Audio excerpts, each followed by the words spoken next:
Yes. Hi, everyone. Welcome and thank you for joining us today. We're thrilled to have you here, whether you're joining us live or watching the replay. My name is Colleen Santoni, and I will introduce our speakers today and run the Q&A at the end. This series is all about exploring real-world solutions to the challenges educators and leaders are facing today, from teacher burnout to inclusive practices to supporting sustainable student-centered schools. We keep things short and powerful, around 30 minutes of meaningful insight, and we'll leave space at the end for your questions. So feel free to drop those into the Q&A as we go. Today's conversation is on redefining belonging in today's schools, and we're excited to be joined by two thoughtful voices in education. First, let me introduce Dr. Jessica Werner, the founder of CEO and North Shore Learning. Jess is a former educator, a researcher, and a mom who started North Shore to help school leaders and teachers turn the latest neuroscience into practical, sustainable change. North Shore Learning works with schools worldwide, offering professional learning and support for teachers who work tirelessly to meet the diverse needs of their students. Joining Jess today is Matthew Savage, architect of the Mona Lisa Effect. Matthew Savage is an internationally respected educational consultant, speaker, and former school principal whose work explores the nexus of well-being, belonging, and inclusion in schools through a rich range of radical new ways of knowing. Matthew draws on the intersectional soup of his own family, together with almost 30 years working in and with education and school leadership, to challenge the ways in which schools use data and assessment to nourish and sustain the things that matter most. A board member for 2 international schools and a member of the advisory board for Parents Alliance for Inclusion, he now works with schools around the world to help them transform their spaces, systems, and cultures into environments where everyone, without condition, exception, or compromise, is seen, heard, known, and belongs. He lives on the Isle of Skye with his wonderful wife and the memory of his atypical dog. We're so glad to have you here, Matthew. It's lovely to be here, and I don't know how to write a long bio. I'm very sorry for that. I need to be more pithy, I think. It's a great introduction. Let's get started. My first question is for Matthew. Okay, so what exactly is the Mona Lisa effect? Okay, the Mona Lisa effect. It goes back, I mean, I've been married for almost 30 years, and it goes back to my honeymoon when my wife and I went to Paris for part of it, and we went to the Louvre, and we went to the Dunham Wing and the Salle des Passes, and we saw Lisa Gherardini in her tiny frame on the wall in that crowded room. And I remember being struck by the opportunity finally to see whether she indeed had magic eyes. Whether when you were in that room with her, her eyes actually followed you around the room, whoever you were. And there was something in that that struck me as a powerful metaphor for this teaching profession that I was about to go into. That even back then we were talking about personalizing learning and schools ensuring personalized learning for all of its students. But it seemed to me that really personalized learning is when every child, whoever they are, feels like the learning, the well-being, the belonging experience is looking at them. It understands who they are. It understands what it's like to see the world through their eyes, and it's looking very much at them. And from that, over the subsequent 25 years, grew the Mona Lisa effect, which is making sure that everyone, as you said, is seen, heard, known, and belongs. Beautiful. And what a great feeling. I'm just remembering my own time as a student, those moments when you feel that, right? That your teacher is Mona Lisa, like can see you and that education and that learning is just for you. We all Okay, remember so that as well, don't we, right? We all remember that teacher. Oh, yeah. That's the teacher we remember fondly and positively, and gives us warm sensation around our time in school. So I think it really matters to be seen. It matters so much to you at those formative years. definitely. Okay, what's one powerful way schools can truly see the real experiences of their students and teachers beyond the usual data we tend to measure. Matthew, why don't you go first? Well, what's one powerful way that's going to be tricky? I think that sometimes we need to start with a bit of humility and recognize that in trying to use data to measure, we're oftentimes trying to measure the immeasurable. We want to measure learning. Now, as an expansive concept, it's incredibly messy, right? So there are many ways in which learning can't actually be measured. We want now to measure well-being, to measure inclusion, to measure belonging. And it's not that we shouldn't try. It's that we should recognize that what we're trying to measure is very difficult to reduce to something like a number, a letter, a chart, or a graph. So when I talk about data as a way of knowing, I'm thinking about, I suppose, challenging the hierarchy, right? Even back to Aristotle, if you knew something, you knew it here. You knew it through reason, through logic, and that's carried forward into the education system today. We know things if we can see them measured in quantifiable ways. There's something about that reason, that logic, often those binaries, those reductive scales that give us the illusion that we know. Whereas I talk about data and assessment being relational. I think we'll come to that later. But for me, though, it's a relational tool to get to know the story of the human being in front of me. So in that sense, yeah, I can know another human being through this, but I can also know another human being through this and through my gut and through my senses, through my intuit. So if we really want to get to know the real experiences, we have to look beyond what I would call kind of the colonial ledger, I suppose. But to put it really simply, because I'm often, I think, too complicated in the way that I phrase things, I learned a lot from what I call the Ontario Triangle. So in the province of Ontario, and I think in 2010, there was a new protocol published called Growing Success. And within it was buried a nugget of gold. And it was this idea that I can best get to know my student by doing so through an equal mix of observation, conversation, and product. So in terms of real experiences, I shouldn't just look at what you produce. I should notice what happens when I observe you, and also what I glean when I have a relational conversation with you, the relationship that lies at its core. Beautiful. Okay, Jess, same question for you. You get to follow that. I've been taking notes. Speaking of nuggets of gold, I'm like, ooh, Ontario Triangle. So one of the things that drew me to your work, Matthew, and I've been following you for a few years, and highly respect what you do, is that you talk about data as slow data.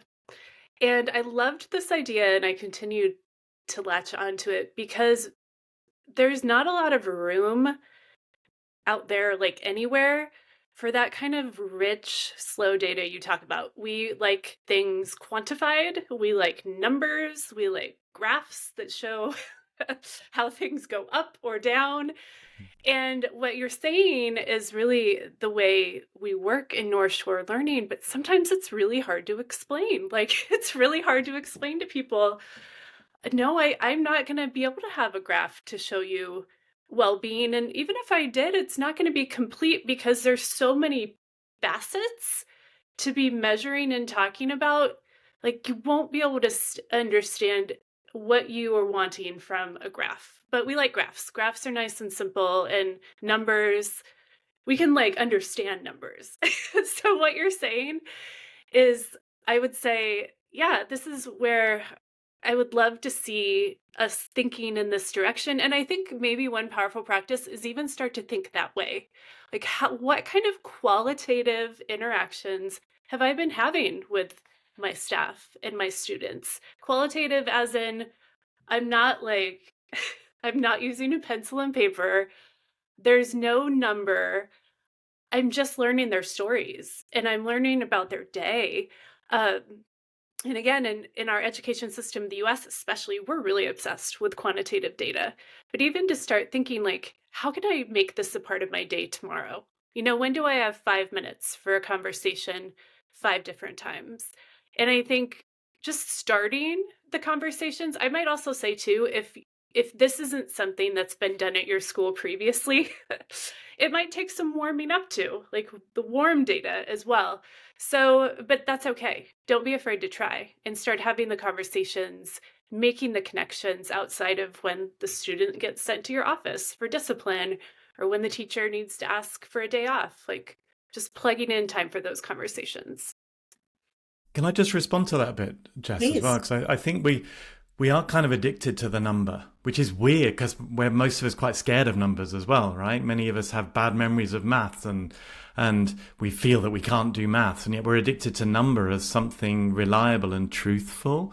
And I think we've got this insatiable hunger for causality. We want to believe that we inhabit these ordered systems whereby if I do thing A, then thing B will happen. And therefore I can measure the effectiveness of thing A by seeing whether thing B has indeed happened. But whenever you have any community of human beings, there's nothing ordered about that. It's a multi-contextual, trans-contextual kind of ecosystem, if you like, and therefore it becomes less and less measurable if we see it in those ways. But yes, we do love a number, and we love a graph, even if we kind of don't also. Exactly. Well said.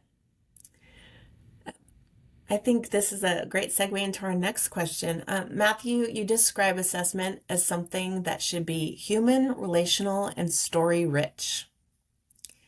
Can you share an example or two of when listening to data like a story led to unexpected insight or action in a school that you worked with? I sometimes find it tricky to give the individual examples, partly because they are everywhere. Whenever a group of educators engage in a humble, curious conversation around an individual child or a group of children and young people, then insights proliferate. They flow, and they don't stop flowing. I think that stories have subtext. We really like a good story where not all of the work is done for us, but actually there is something lying beneath the text, right? And so if we're seeing a child's data as their story, we're also surely looking for that subtext.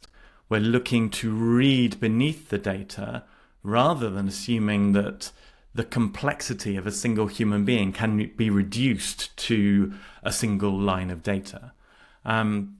And we also, therefore, are going to surface things that are lying underneath. We're not going to be drawn to those surface currents and ripples. We're going to be drawn to what lies beneath it. In other words, what is the context?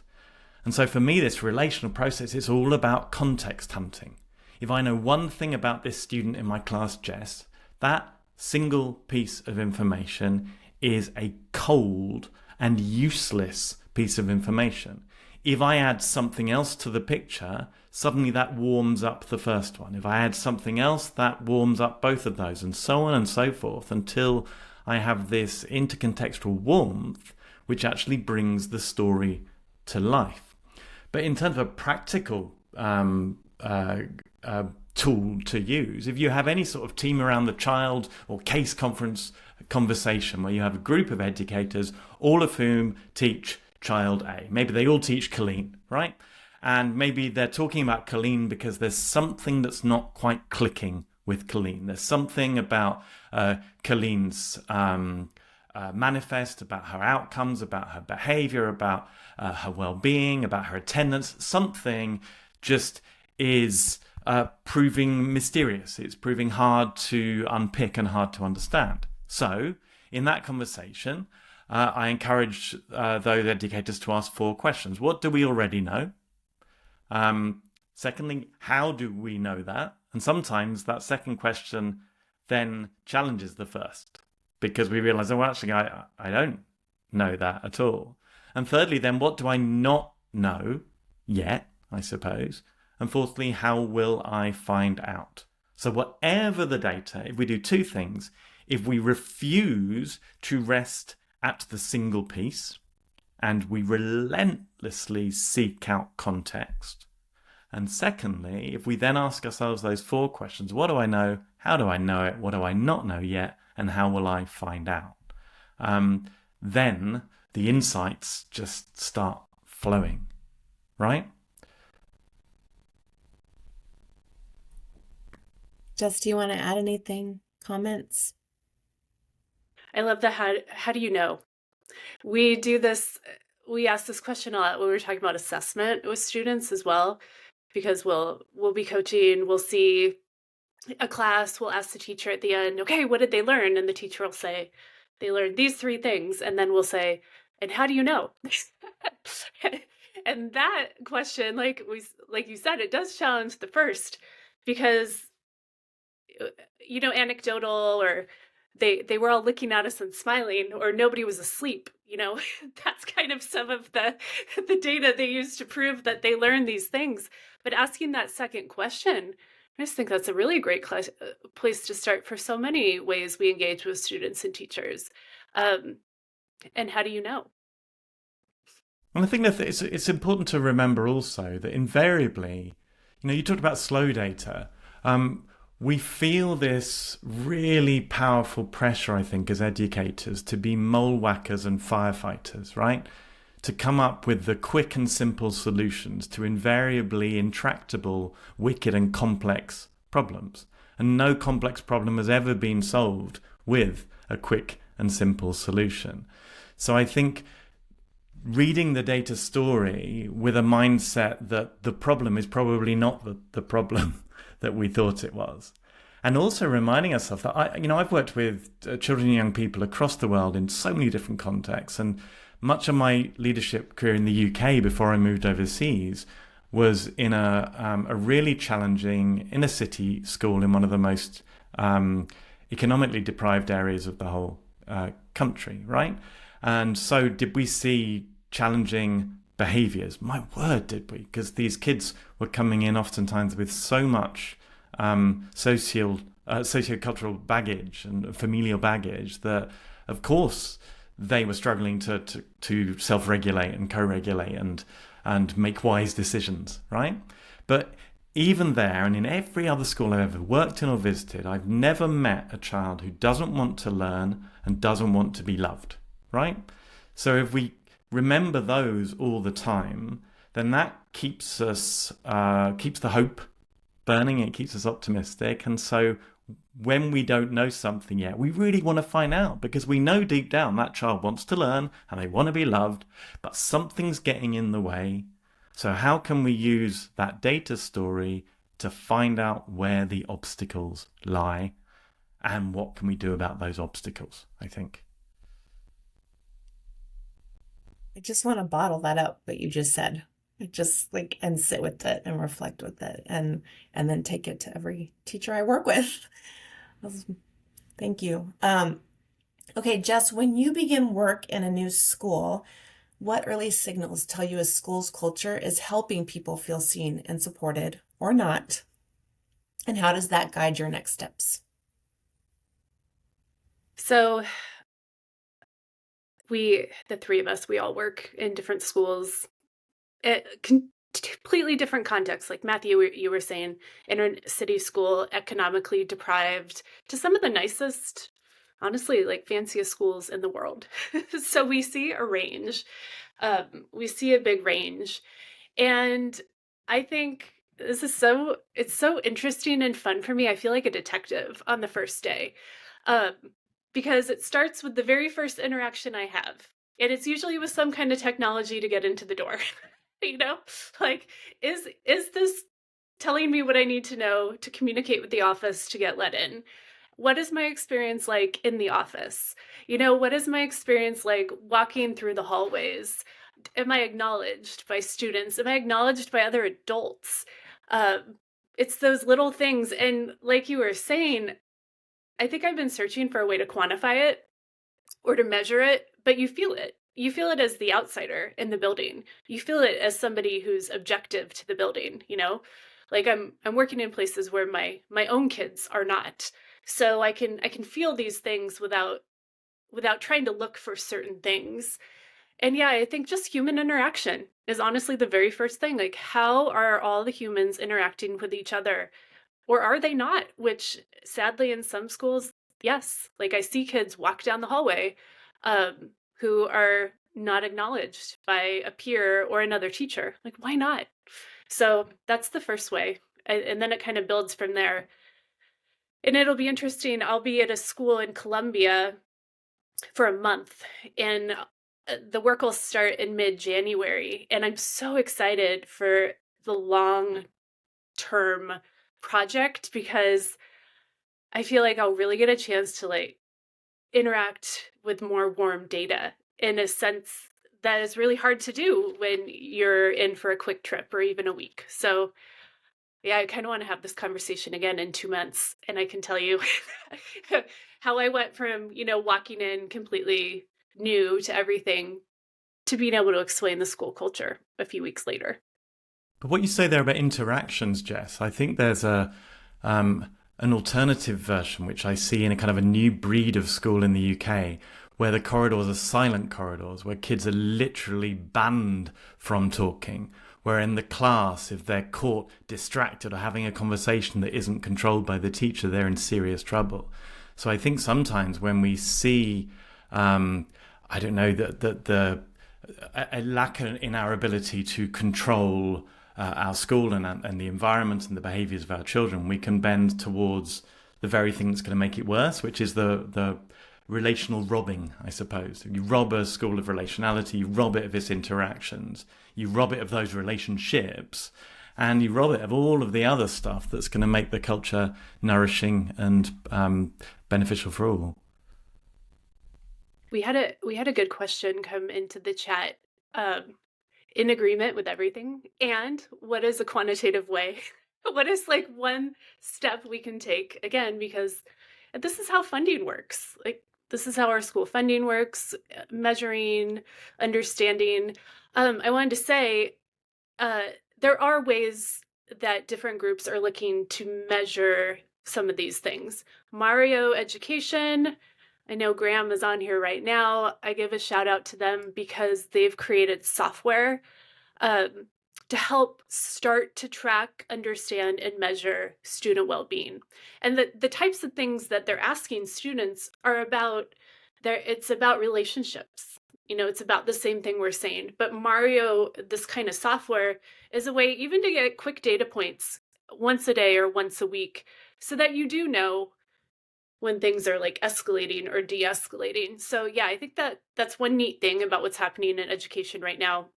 Is that there are people who are out there saying, we don't want to find these things out when it's too late. And we thought we had already engaged. I thought I knew this student. We hear this all the time. And then something happens that's a complete surprise. So yeah, I'll write it in the chat or I'll leave it later. But Mario Education, there's other software doing the same types of things, but Mario is one that a lot of our international school partners are using. But I think the thing to remember there, Jess, is that it is a way, it is not the way. And, Mary does a lot of really good work with schools across the world. There are dozens of other products or companies or approaches or protocols. But the fact remains, if I were to use a survey to understand how kids are feeling, however tried and tested that survey is, however much research has gone into it, however much depth has gone into the standardization of it, if indeed it's standardized, as a child, I am only going to be honest in that survey if I trust the survey and the surveyor and what's going to happen to the data afterwards. And I believe that the school genuinely puts well-being and belonging before everything else. And I see change happening as a result of when I've responded. And so we cannot assume that because I implement a survey and you say this, that somehow that is your truth and therefore I have read your well-being. So I think we must continue to try to measure, as well as recognizing the inherent impossibility of measurement. And I know that might seem paradoxical, but I think the opposite. I think both of those things and the other are necessary if we want to develop deeper understanding. Right. And what you said is really critical. people want to know, why are you asking me? Why are you asking me? Do I trust you with this information I'm about to give you, whether it comes from a survey or it comes from a conversation? And this is really important to consider. So yeah, schools who just say, well, I'm going to buy this product and I'll have a way to measure student teacher well-being. You're not, like you said, it's not going to be complete understanding. So yeah, we still need to interact with each other. You should still go down the hall and talk to your colleagues and interact with the students. Thank you.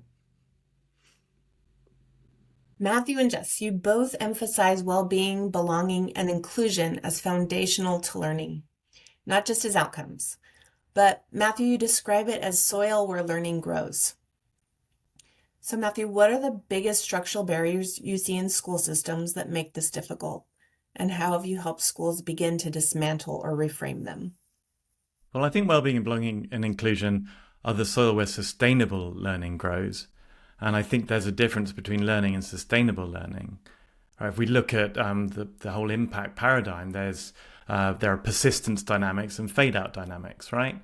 And if we're happy with fade-out dynamics, i.e. dynamics and impact and evidence that shows that by the end of an academic year, kids are able to answer these questions correctly on a test, that's fine, sure, but that's not sustainable learning. So if we want sustainable learning that actually lasts beyond that year, beyond their time in our school, beyond their time in schooling or indeed formal education, lasts until they're Matthew's age of 51 and beyond, right?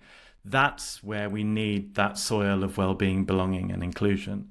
To systemic and structural barriers, I think we're peculiar as a system in having so many structural systemic barriers standing in the way of the very things we want for our kids. And it puzzles me sometimes quite how many we perpetuate rather than doing something about them. But that's maybe a wider discussion. Why is change so slow and so difficult to bring about in the education and schooling system? There are barriers that come to mind. I mean, whenever we look at age-related expectations or standards-based assessment, whenever somebody has decided somewhere that a child of this age should be able to do all of these things, and if they can't do all of these things, there's somehow something wrong with them that needs fixing or repairing, then I think that is an obstacle to holistic learning and growth. So I see that as a structural barrier. It's not that we should just ignore the struggles and the challenges that individual students have. It's not that we should ignore how the extent to which the acquisition of language and the processing of language and all of the other skills that we teach in schools also gives a child more power and agency. So of course we need to give these things. But when we say this is enough, this is the level that's enough. If you're somehow below that level, you're not enough. And if you're above that level, phew, now you're enough. I think that is a fundamental structural barrier. I think that rewards and sanctions in schools are also a structural barrier. And I know this is an uncomfortable conversation for many, and many might see it as easy for me to say this from where I am and not there at the chalk face in really challenging classrooms. But if I punish you, if someone could really show me evidence that my punishing you will help you to learn how you could have navigated the complex emotions you were not managing to regulate at those times, so that genuinely at a deep level your behavior changes in the future, I'd love to see that research, but I don't see it. And similarly with rewarding and praising, it seems to me that we're generating a system whereby we're addicted to others praising and rewarding us. And then suddenly we fall off a cliff edge when we go to university where no one's doing it anymore, right?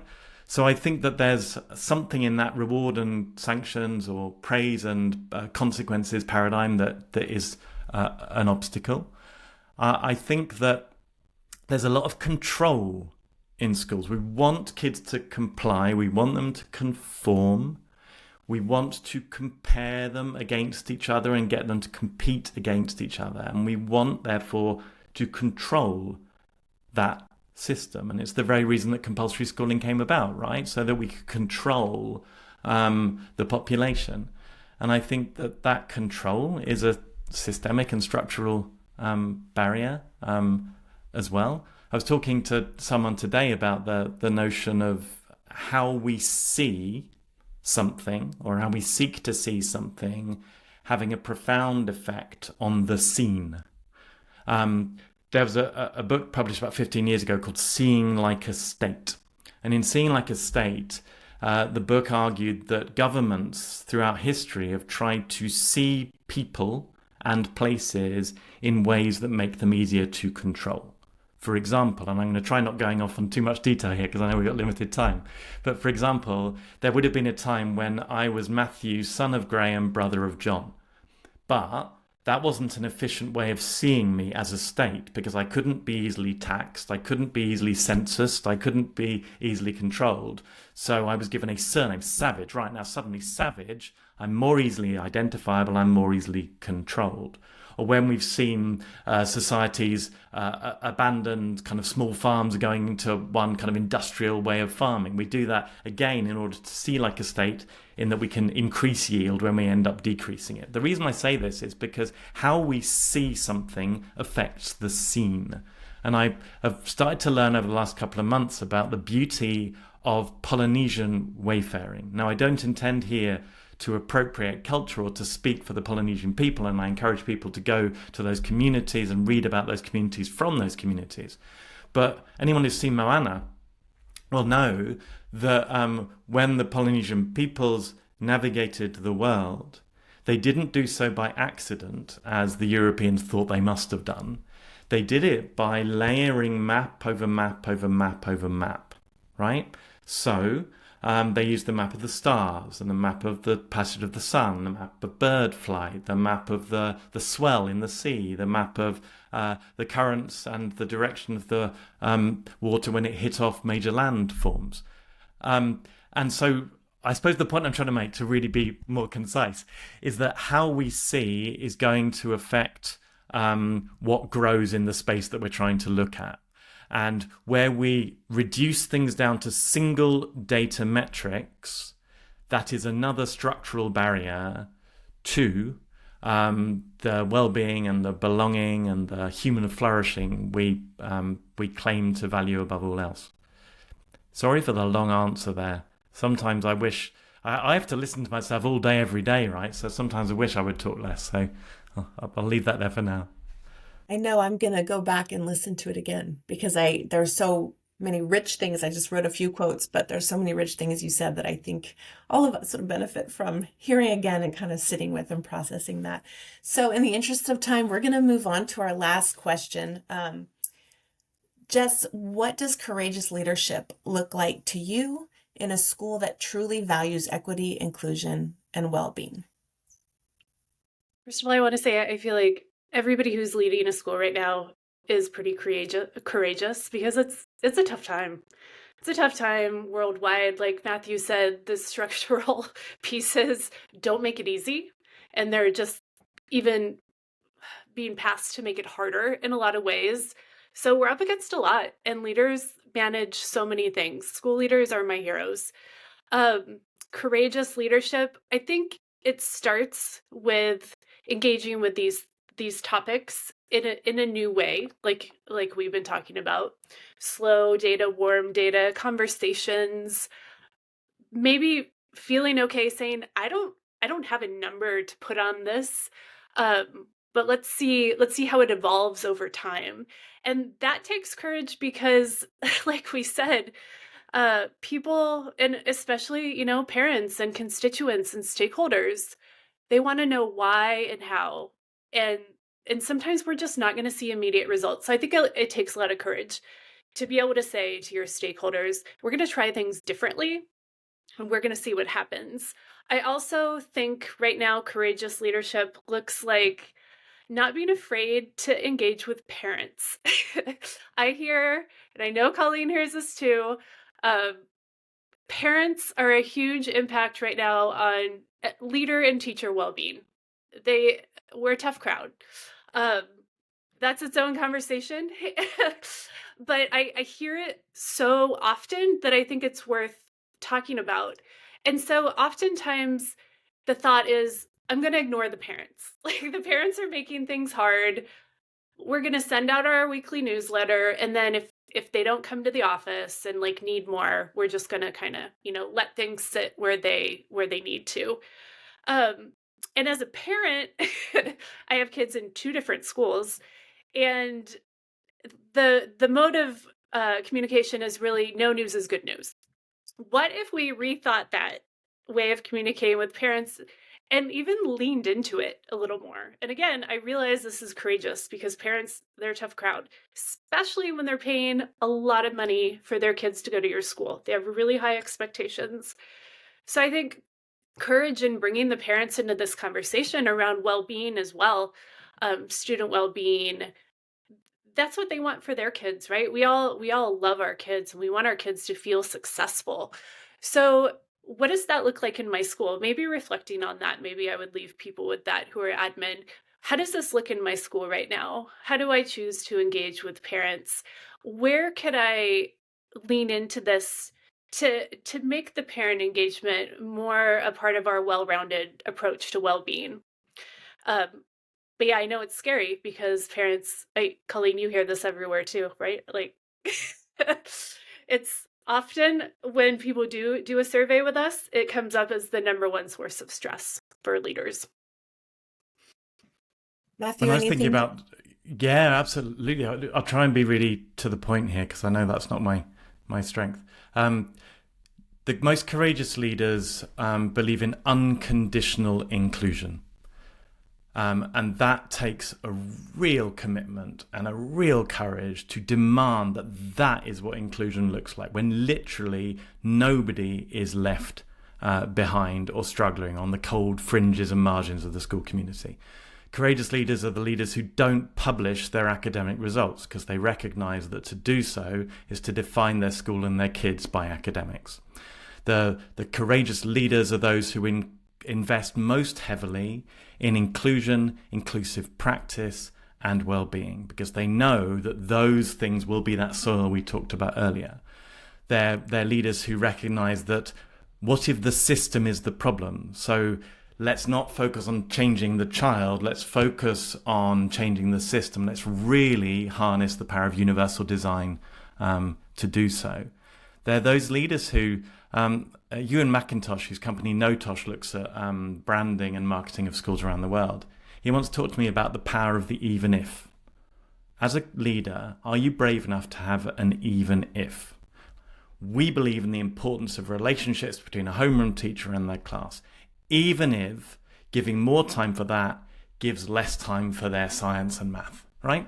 Now, the even if there is a manifestation of courage, because the leader's saying, you know what, these are the things that matter most to me.